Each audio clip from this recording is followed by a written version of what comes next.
할렐루야. 오늘도 함께 하신 주님을 찬양합니다. 오늘 같이 나눌 하나님의 말씀은 요한계시록 6장 1절부터 17절까지의 말씀을 통하여 일곱인 재앙이란 제목으로 같이 나누기를 원합니다.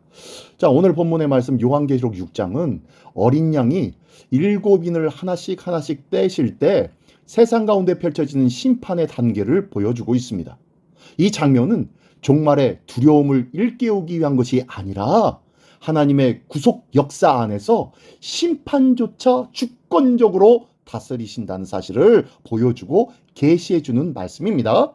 자, 기억하시고요. 하나님께서는 이 악을 그냥 내버려 두지 아니하시고 복음의 전진 속에서도 인류의 죄악에 대한 공의로운 응답이 따름을 보여주고 계시는 말씀이 바로 오늘 본문의 말씀인데요. 한 절 한 절씩 읽으며 그 말씀 같이 상고하기를 원합니다. 먼저 1절부터 8절까지의 말씀입니다. 내가 보매 어린 양이 일곱인 중에 하나를 떼시는데 그때에 내가 들으니 네 생물 중에 하나가 우레소리같이 말하되 오라 하기로 이에 내가 보니 흰 말이 있는데 그 탄자가 활을 가졌고 면류관을 받아 나아가서 이기고 또 이기려고 하더라. 둘째 인을 떼실 때 내가 들으니 둘째 생물이 말하되 오라 하니 이에 다른 붉은 말이 나오더라. 그 탄자가 허락을 받아 땅에서 화평을 제하여 버리며 서로 죽이게 하고 또 큰 칼을 받았더라. 셋째 인을 떼실 때에 내가 들으니 셋째 생물이 말하되 오라 하기로 내가 보니 검은 말이 나오는데 그 탄자의 손에 저울을 가졌더라. 내가 네 생물 사이로부터 나는 듯한 음성을 들으니 이르되 한 데나리온의 밀 한 대요 한 데나리온의 보리 석 대로다. 또 감람류와 포도주는 해치지 말라 하더라. 넷째 인을 떼실 때에 내가 넷째 생물의 음성을 들으니 말하되 오라 하기로 내가 몸에 청황색 말이 나오는데 그 탄자의 이름은 사망이니 음부가 그 뒤를 따르더라. 그들이 땅 4분의 1의 권세를 얻어 검과 흉년과 사망과 땅의 짐승들로서 죽이더라. 아멘. 네. 이 본문의 말씀은요. 첫째 인부터 넷째 인을 뗄 때에 나오는 상황과 현상의 모습을 기록하고 있습니다. 먼저 1절과 2절에서는요. 첫째 인을 떼는 장면이 나오는데 첫째 인을 떼니 흰 말을 탄 자가 활과 멸관을 가지고 나아가 이기고 또 이기려고 합니다. 이는 복음이 세상 가운데 전파되고 승리하는 모습을 상징하고 있어요. 고난 속에서도 하나님의 말씀은 멈추지 않는다는 것을 믿으시기 바랍니다. 우리는 이 복음의 행진에 열심으로 동참해야 하는 거예요. 하나님의 거룩한 진리의 말씀은 나가서 이기고 또 이길 것입니다. 이 말씀에 의지하여서 늘 승리할 수 있는 우리 모두가 되시기를 예수님의 이름으로 축원합니다. 두 번째로 3절과 4절에서는요. 붉은 말을 탄 자가 큰 칼을 받아 사람들 사이에서 화평을 제거합니다. 이 둘째 인을 떼니까 이 평화를 제거하네요. 세상은 하나님 없이 평화를 유지할 수 없다는 것을 기억하십시오. 죄는 결국 사람들 사이의 갈등에서 전쟁이 일으키고 죄가 번성할 뿐입니다. 하나님만이 진정한 평화의 근원이심을 고백해야 할 줄 믿습니다. 세상은 평화 원하고 있지만 그 이면 속에는 수없이 갈등과 전쟁으로 난잡한 모습을 보이고 있는 것이 이 세상이 아닙니까? 하나님만이 진정한 평화이심을 믿으시기 바랍니다. 자, 그리고 5절과 6절에는 셋째 인을 뗍니다. 셋째 인을 떼니 검은 말을 탄 자가 저울을 들고 있고 그리고 곡식 가격이 비정상적으로 치솟습니다. 이는 생존 자체가 위협받고 있는 경제적 재앙을 나타내고 있는 거예요. 우리는 물질보다 하나님의 공급과 자비를 신뢰해야 함을 깨달아야 할 줄 믿습니다. 내가 무엇을 의지합니까? 세상에 물질을 쫓고 있지는 않습니까? 오직 영원한 생명의 근원이시여 금도 내 것이요 은도 내 것이요 이 온 땅과 만물의 모든 것이 내 것이신 하나님, 그 주인이신 하나님을 신뢰해야 할 줄 믿습니다. 세상의 물질과 세상의 그럴듯한 힘을 의지하며 내 기근과 경제적 위기를 타파하려고 생각한다면요, 그거는 오산이라는 거죠. 잘못된 생각이라는 거죠. 오직 주님만을 의지할 수 있는 그래서 주님으로부터 공급받는 은혜와 풍성한 삶을 누리는 우리 모두가 되시기를 예수님의 이름으로 축원합니다. 자, 그리고 넷째 인을 뗍니다. 7절과 8절의 모습인데요. 넷째 인을 떼니까 청황색 말을 탄 자가 나옵니다. 그러면서 그 이름이 뭐라고요? 사망이라고 하네요. 또한 음부가 그리를 따른대요. 무섭습니다. 죽음이 확산되어지는 장면이에요.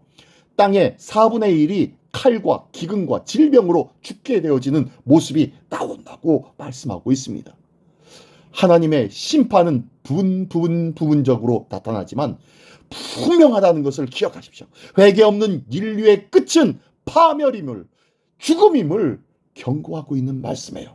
오늘도 하나님의 말씀을 붙잡고 그 영원하신 하나님의 말씀을 더욱더 신뢰할 수 있는 우리 모두가 되시기를 예수님의 이름으로 축원합니다. 자, 계속해서 9절부터 17절까지의 말씀입니다.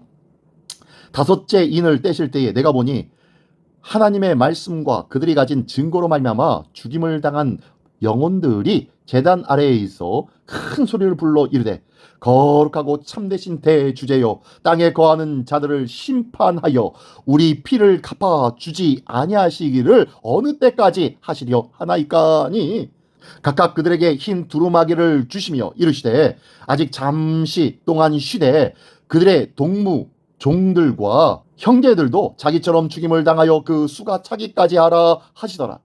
내가 보니 여섯째 인을 떼실 때에 큰 지진이 나며 해가 검은 털로 짠 상복같이 검어지고 달은 온통 피같이 되며 하늘의 별들이 무화과 나무가 대풍에 흔들려 설익은 열매가 떨어지는 것 같이 땅에 떨어지며 하늘은 두루마리가 말리는 것 같이 떠나가고 각 산과 섬이 제자리에서 옮겨지매 땅의 임금들과 왕족들과 장군들과 부자들과 강한 자들과 모든 종과 자유인이 굴과 산들의 바위 틈에 숨어 산들과 바위에게 말하되 우리 위에 떨어져 보좌에 앉으신 이의 얼굴에서와 그 어린 양의 진노에서 우리를 가리라. 그들의 진노의 큰 날이 이르렀으니 누가 능히 서리요 하더라. 아멘. 아멘. 네, 계속해서 다섯째 인을 떼는 장면이 시작되어집니다. 다섯째 인을 떼니까요, 제단 아래에 있는 순교자들이 언제까지 심판하지 아니하시겠나이까 라고 하며 탄원하고 있습니다. 그랬더니요, 하나님은 그들의 기도를 기억하시고 그 수가 차기까지 잠시 쉬게 하십니다. 그렇습니다. 하나님은 모든 희생을 잊지 않으시고 끝내 정의를 이루시는 하나님이심을 믿으시기 바랍니다. 세상을 심판하여 순교자들의 억울한 죽음을 풀어주시고 의로움을 확증해달라는 이 기도에 순교자의 수가 더 차기까지 기다리라고 하시는 주님. 하나님은 하나님 나라를 완성하는 데 신실한 증인들의 역할이 더 필요하다는 뜻이고 또한 그 증인들로 인해 회개할 이들이 아직 남아있다는 뜻입니다. 하지만 다섯째 인에 속한 순교자들의 기도는 여섯째 심판의 근거가 되는데요. 자, 여섯째 인을 떼자 전 우주적인 재앙이 일어납니다. 교회를 핍박하던 세상은 무너지고 이로써 성도들의 그 정당성이 입증되고 하나님의 정의가 증명될 것이라는 거예요. 지진과 천체의 이상, 하늘이 말리는 것 같고 산과 섬이 옮겨진 종말론적인 현상이 나타나는 것인 거예요. 땅의 권세자들이 하나님의 진노 앞에 두려워 숨습니다. 이 세상의 권력과 떵떵거리며 그들이 소유하며 자랑하고 있었던 부는 하나님의 날 앞에서 아무런 소용이 없다는 거예요. 오직 주님만, 오직 주님 앞에 서는 자만이 안전하며 참 평화를 누릴 수 있다고 말씀하고 있는 것입니다. 오늘도 주님의 놀라우신 이 징계의 역사를 보며 주님께 더욱더 온전히 신실하게 붙잡는 우리 모두가 되기를 원합니다. 주님만이 참된 화평이며 기쁨이며 감사이며 은혜이며 생명이라는 사실을 기억하며 주님만을 붙잡는 우리 모두가 되어서 하나님 나라의 기쁨과 은혜를 함께 누리는 영광에 찬 하나님 백성으로 하나님 나라의 천국 시민으로 살아가기에 부족함 없는 우리 모두가 되시기를 예수님의 이름으로 축원합니다. 기도하겠습니다. 할렐루야. 하나님 아버지 감사를 드립니다. 복음의 승리와 심판의 경고 속에서도 하나님의 뜻을 날마다 붙잡고 의지하며 분별할 줄 아는 지혜가 있게 하여 주시옵소서. 이 시대 속에서도 하나님의 말씀 앞에 회개하며 더욱더 그 말씀을 굳건히 붙잡고 믿음 가운데 서는 자 되게 하여 주시옵소서. 세상 끝날에 주님 앞에 담대히 설 수 있도록 날마다 믿음과 순종함으로 살아가는 복된 하나님의 백성 되게 하여 주시옵소서. 오늘도 하나님을 붙잡고 의지하며 예수의 이름을 자랑하는 자들마다 거룩한 하나님의 은혜로 품어주실 줄 믿사오며 사랑하신 우리 주 예수 그리스도의 이름으로 기도드리옵나이다. 아멘.